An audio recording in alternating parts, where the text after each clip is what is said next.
Hey everybody, how's it going? Welcome to a little something new for me. I've never done a video like this before, so I thought maybe this year we'll try something new. So usually in my day-to-day throughout the year, I will get new records, downloads, albums, CDs, whatever, and listen to the new stuff that's going on. And I usually stay pretty much in my lane. But at the end of every year, I will post a list of my favorite albums, like on my Facebook or whatever, and that'll be it. But this year, I wanted to try something a little bit different. For me, at least, I know there's tons of these videos out, but I thought I'd put together a little like best of 2019 list video. So we're gonna start this video with number 20.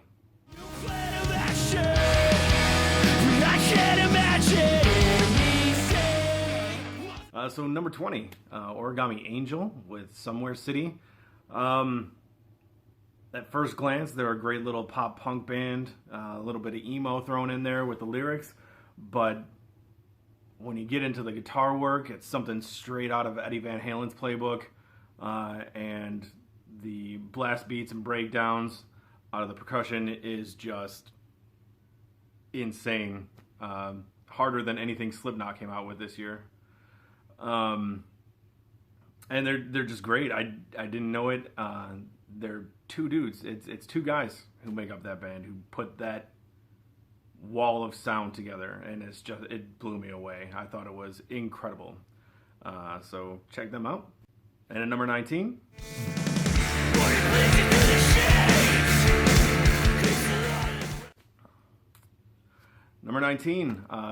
self-titled record from Defeater, one of my favorite Boston bands. They have this crazy ongoing concept going on that just extends with this record. I just love the sound. I love the guys. They just put out this amazing music all the time, and it's just incredible.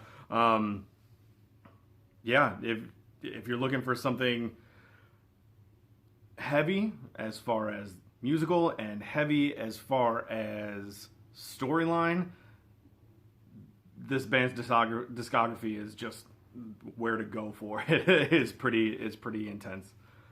Number 18. All I want is to reach you and show what I'm about. Number 18, Millencolin with SOS. My favorite Swedish skate punk band, coming in with a new record this year.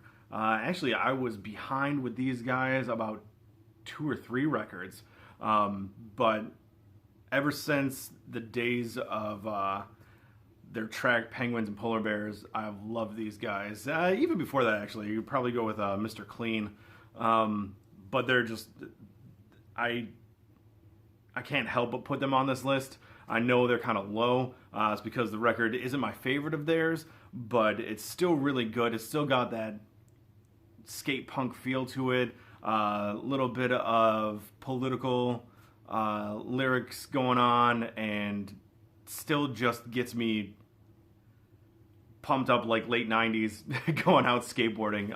It's just fun record. I loved it. And 17.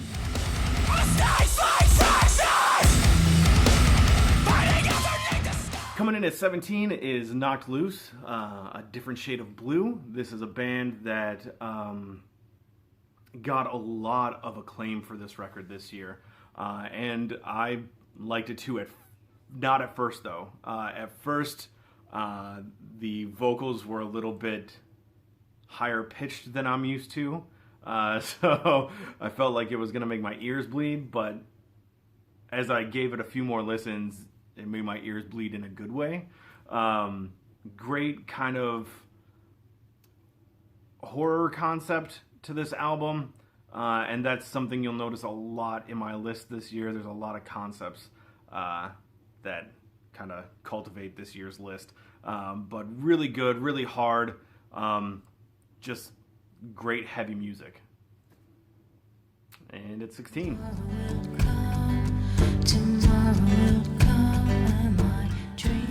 Number 16, the Cranberries in the End. This is a nostalgic pick through and through. Not only is it nostalgia for me because this is the music that was like my first picks of music, really. The early 90s alternative type stuff, like when I started becoming my own person with music. And Dolores's voice was just amazing. And I can't remember the first video I saw of the Cranberries, but I thought Dolores was gorgeous. Had a huge crush on her. And she was Irish, so there was that. But this one really has that 90s feel. It really takes me back. And for it to be a posthumous release, Dolores' last vocal recordings ever, it really hits. And it was a nice feeling record. I don't know how to explain it better than that. It just felt nice. I know I can be a nuisance. Ain't afraid to admit it if I think the shoe fits. People ask me where I've been. Number 15, NF, The Search. I've never been a Christian music person at all, really, except MXPX. I love them and have for a long time. But Christian music as a whole, I've never been a fan of. I don't really need preaching in my music. But NF does a great job of keeping that really low on this album. I actually didn't know of NF until this year, and it surprised me how good he was, kind of. Very Eminem influenced, of course, you can tell. But it just... something about the songs he put on this record really kind of hit home as far as like self-deprecation and pessimistic views and just how I feel sometimes. It just really, I felt it, and I thought it was great. I really did. It impressed me quite a bit. So, yeah, NF, The Search. There is no planet B. Number 14, King Gizzard and the Lizard Wizard, Infest the Rat's Nest. This is another one of those really great concept records that I picked this year. It was phenomenal. Just the first time I heard it, the very kind of late 70s metal feel to it, just very Black Sabbath feel to it, and then the concept of planet Earth just kind of turning to absolute crap and rich people going to live and colonize Mars, and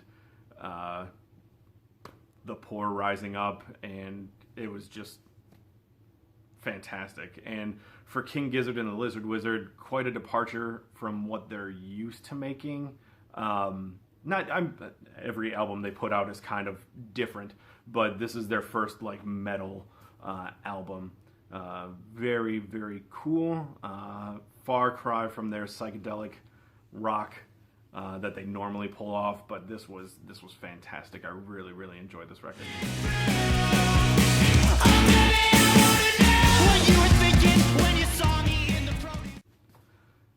Number 13, Morbid Stuff from the band Pup. I love this band. Shout out to my friend Johnny DaCosta for putting me on them. They are just a fantastic, very punk-feeling band from Toronto. Great stuff. Just Morbid Stuff is a great title for this record. They come up with some great songs about some weird shit, but really great. Just they are a Fast and Furious band with a little bit of like pop sensibilities in their music. Just great hooks, fantastic choruses that you can sing along to. Just cranked up to 11. That's all. I'm looking on the bright side now, trying to figure out somehow. None of this is real now. It's looking like... Number 12, Bring Me the Horizon, Ammo. Quite a different sound from this band, and I'm not hating it, which is very surprising for me because I have long had a burning hate for any kind of electronic music. I never got into it, but it took a band like Bring Me the Horizon to kind of throw me into it. I enjoyed Bring Me the Horizon's, not necessarily their last record, but the two before that. Very heavy metalcore type music, and then this one just they changed almost completely. There's a few songs on here that they harken back to that metalcore a little bit, but most of it is very electronic heavy, and I actually liked it. So pretty crazy. I kind of opened myself up a lot this year to new music, and I think it'll kind of show a little bit more in the next couple picks coming up. So. No, I just want a dog. I just want a dog. I just want a dog. Dog. No, Number 11, The Fall of Hobo Johnson by Hobo Johnson. Hard to put this project in a specific genre. I think most people would kind of throw it in the hip-hop area. Kind of indie alternative hip-hop, very kind of poetic, somewhat spoken word-ish. So much so that there's a track on this record, I think it's called The Cockroach and You, that is very spoken word. Kind of an odd track on this album. Very funny and poignant. Just kind of, it kind of has an odd placement in the record. But I enjoy it, and I enjoy the record a whole lot.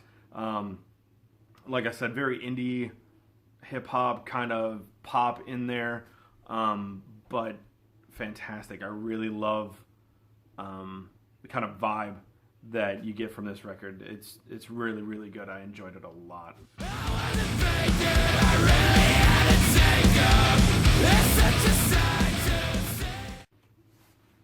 Number 10, He Is Legend with White Bat. Big fan of this record. Another concept record, another horror concept record, which is kind of that. There's a couple of them this year that I really enjoyed, but White Bat, I want to say was a metalcore album, but not really. It's very southern rock, but heavy southern rock driven. It's kind of difficult to explain the feel from this record, but the concept is really what kind of drove it for me. It's kind of this guy who is a mass murderer, and people end up calling him White Bat, and it's just strange and great and heavy and fantastic. I really enjoyed it. I've been listening to He Is Legend for a while now, and this is kind of their most, at least that I've heard, their most southern rock influenced, it feels like, but the concept is just way out there, and it's, I want to say fun, but I feel like I would be judged. So give it a listen. It was great. I'm glad you're gone. I can finally breathe. I'm glad you're gone. Number 9, Walking on Cars with the album Colors. Starting off no, don't like it. Number 9, Walking on Cars with the album Colors. This is another band where I would have probably beat myself up for listening to a couple years ago. Very, very poppy. This is a band that I knew nothing about until I went to Ireland, because they are an Irish band. Went into a record store, asked the guy what Irish bands I should be listening to, and he pulled out this band and another band, the Coronas, who I'm hoping come out with new music next year. There's been talk, hopefully that'll happen. But Walking on Cars, just, I don't know what it is about this music, but it's very, like I said, very poppy, but like kind of guitar music poppy. I don't really know how to explain it. It's got like a bit of electronic, a kind of a dance feel, kind of like, I mean, there's guitars and drums, and it's kind of alternative feeling, but new alternative. It kind of blew my mind.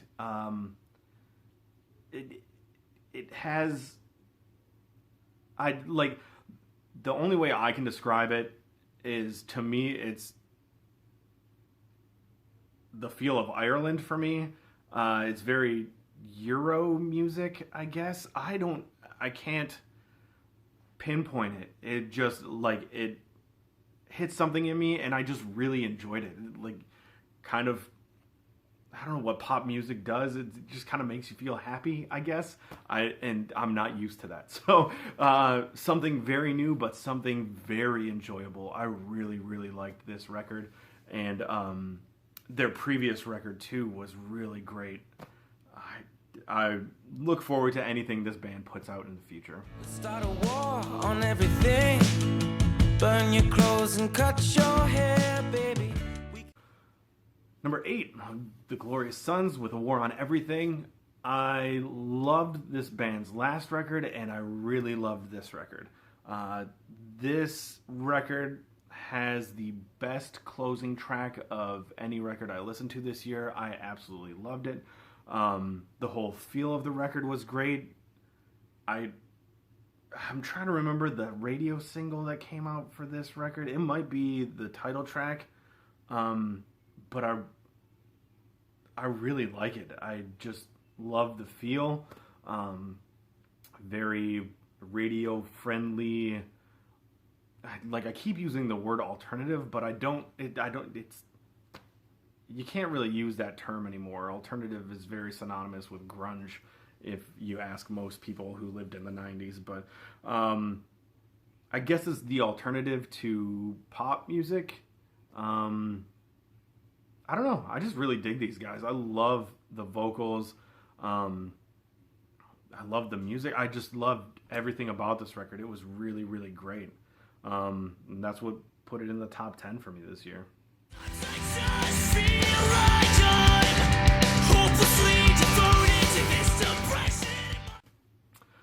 Number 7, Youth Fountain with Letters to Our Former Selves. This is a band I can't even remember how I came across them,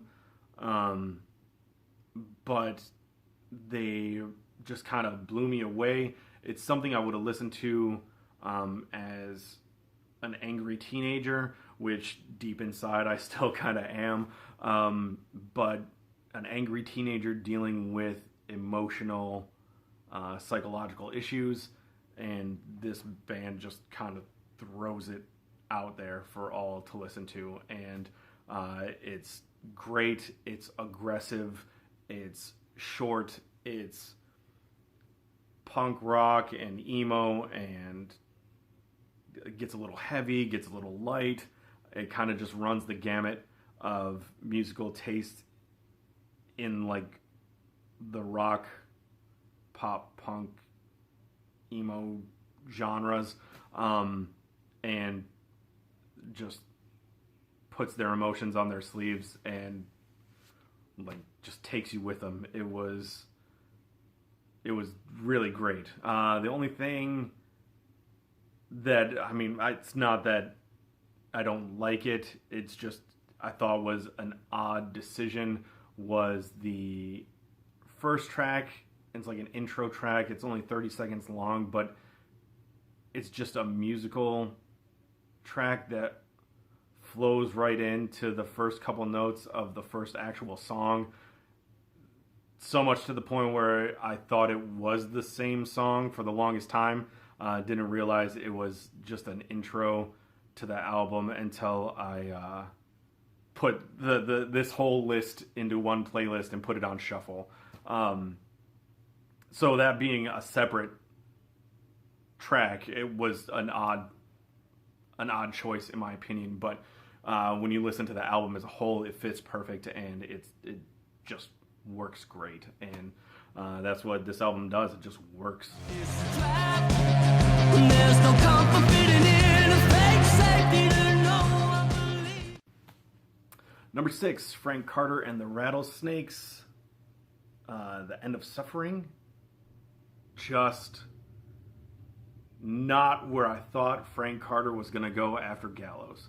So for those of you who don't know, Frank Carter was the vocalist for the British metal band Gallows. Very screaming, very rough and aggressive, and this album was just kind of the opposite of that. Just very kind of chill. I liken it to like a punk rock Frank Sinatra kind of feel. He's very, I don't want to say croony, but kind of more singing vocal style, and just the littlest hint of metal mixed with punk, and just but smooth, nice and smooth. I really enjoyed it. This one again has another great like final track. Just it's good. The track with the Tom Morello feature feels kind of out of place to me, but it still works. It just kind of a silly little song, but still good. It didn't really fit in with the record as much as I would have liked it to. There's a lot of that happens this year too in music, was either the placement of a weird song or what I consider a mix-up of track listings. But overall it works, and this album was such a surprise. I think I got it early on in the year, and I just kept listening to it throughout the entire year. It was great. I really enjoyed it.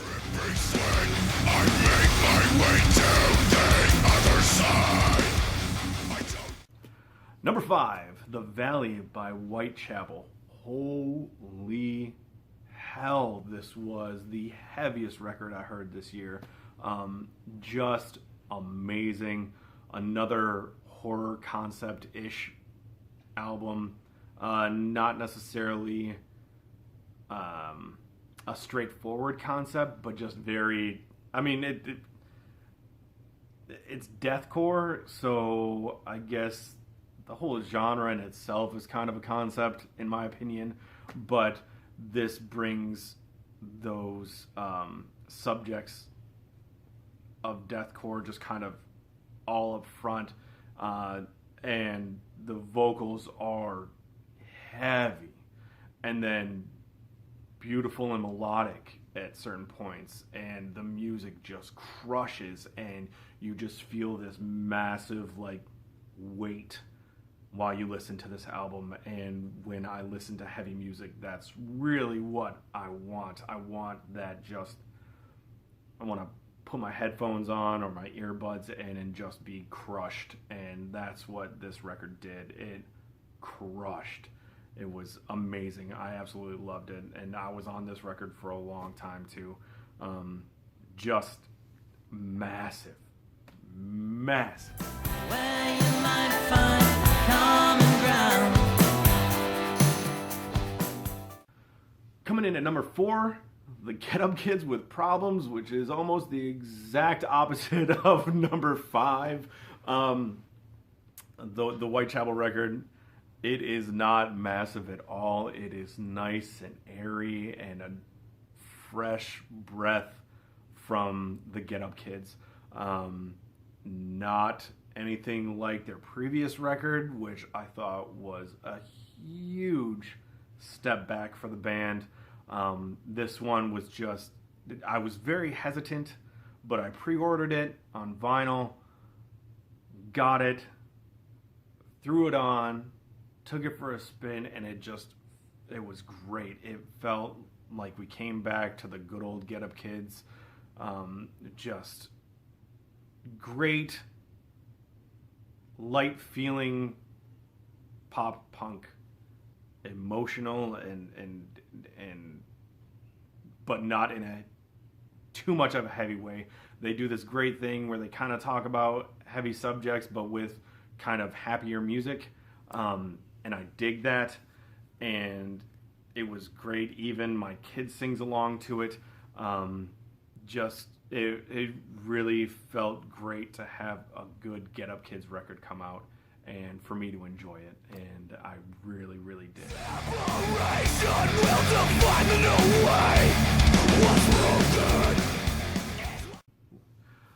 Number 3, Killswitch Engage with Atonement.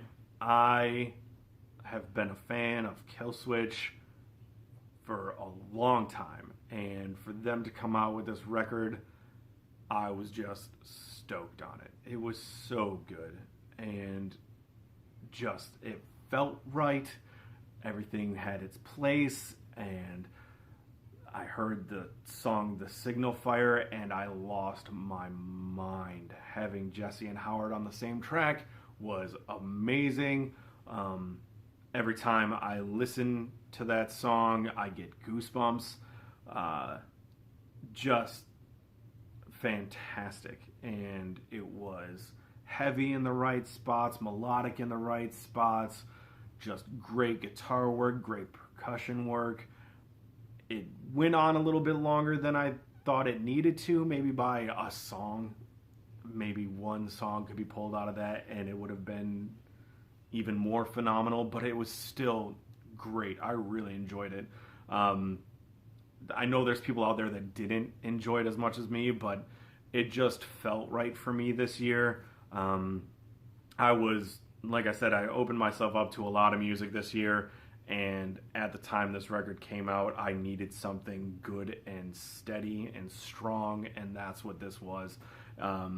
Definitely something I'll go back on and listen to in 2020 and 2025, in 2030 if we're all still here. Just a good old fantastic Killswitch record. You should make my earthquake. Oh, make my earthquake. And number 2, runner up to number 1, which I had kind of a hard time. It was kind of a toss-up between number 2 and number 1 as to who was going to be number 1. But number 2, Tyler, the Creator with Igor. Another great concept album. Tyler, the Creator, an artist that I kind of slept on for a while.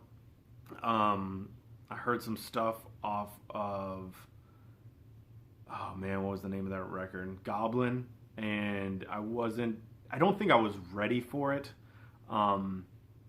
It kind of took me aback.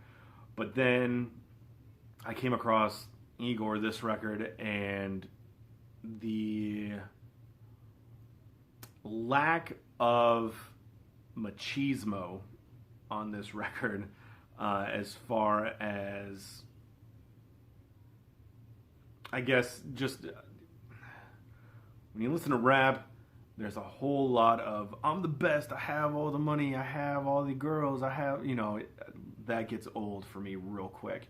And this record is not that. If you know Tyler, the Creator, he kind of came out on the record before this, and this one he kind of solidifies his romance issues, and you get the feels. Not that I've ever been in a homosexual relationship, but you can appreciate the complications that come with that kind of thing, and he just puts it all out there and does it in a way where it's incredibly artistic, very relatable as much as it can be, and like dramatic and earwormy. The song Earthquake got in my head and stayed there for about 3 weeks, until I was wanting to find a physical copy of the record and couldn't find it. Started getting pissed. Eventually just downloaded it through Google Play, listened to the whole thing, found out that on the physical copies there is another track, a whole nother song on the physical copies, so I had to go out and find it on vinyl. I think I just ordered it online, and then that song was fantastic. So any version of this record you listen to is phenomenal. Just great. I'm very curious to see where Tyler goes after this, but it was fantastic. I think actually he came out with 2 more tracks after this record. I think both tracks in December, and just surprised me. So yeah, fantastic.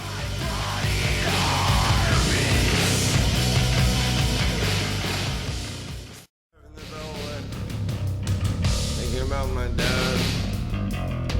Thinking about his dad. Okay, a few honorable mentions, I guess. This band came out with 2 EPs, and I don't usually throw EPs on my list. I don't know why, it's just something in me.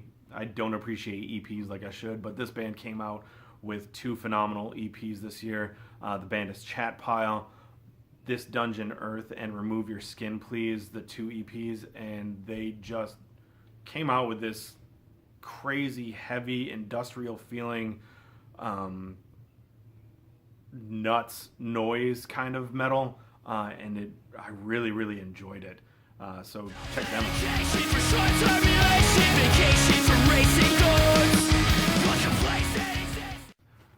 Free Throw with What's Past is Prologue, very much in the same vein as Origami Angel, just done with more dudes.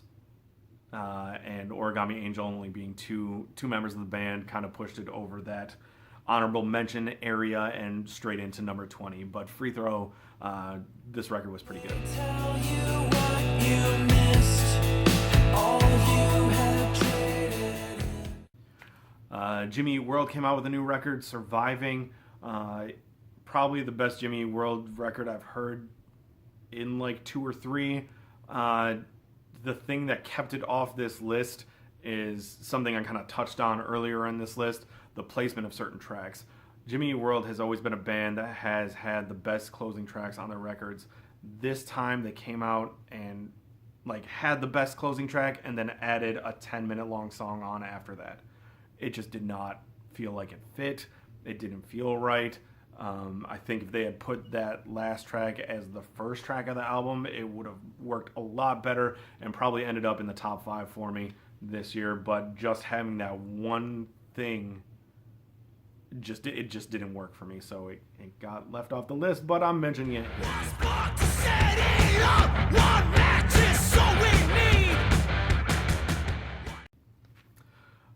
Refused War Music. I am a big Refused fan, but this one was kind of a little too straightforward for me. Not very experimental at all, which is what you kind of come to expect from Refused. But this was still a great record. Enough to mention, just not enough to be on the list. People freaking out like it the pros at. Leon the Chino shorts got all the bros, man. And then lastly, another one that I opened myself up to this year, Post Malone's Hollywood is Bleeding, or Hollywood's Bleeding. Never been a big fan of Post Malone up until Into the Spider-Verse, where I heard that song Sunflower, which got in my head and stayed in there for the longest. And then I downloaded the song. Lucas loved it. I loved it. And then the record came out, and I was really, really hesitant to download it. Ended up getting a physical copy somewhere in the middle of December. Listened to the whole thing. Really, really enjoy it. Just don't think I've spent enough time with it to put it on the list. Right now, yeah, it's in my head like crazy, but I don't know if it will be in the next like couple months or so, where all the rest of these albums kind of have been in my head at one point or another for a very long time this year. So still a great record. I really, really like it. Right now, just not sure about the future, but for right now, it's fantastic and very different for me to enjoy. So thought I would mention it here. And then on to number one. The God reads the billboards, soaked in fluorescent light. And number one, we have Aaron West and the Roaring Twenties with Routine Maintenance. The best concept album, in my opinion, this year. It extends the story that Aaron West came out with the first record, and just follows the storyline of this guy who in the first record had a problem with, I don't want to give it away, but without talking about it, it's tough. So first record, if you haven't listened to it, it's fantastic. We No Longer Have Each Other, I think is the name of the record. I might be wrong with that, but about him and his wife getting pregnant after his dad died. Then they lost the baby, then they lost each other, and he kind of split and then came back. It was a trip and very, very emotional.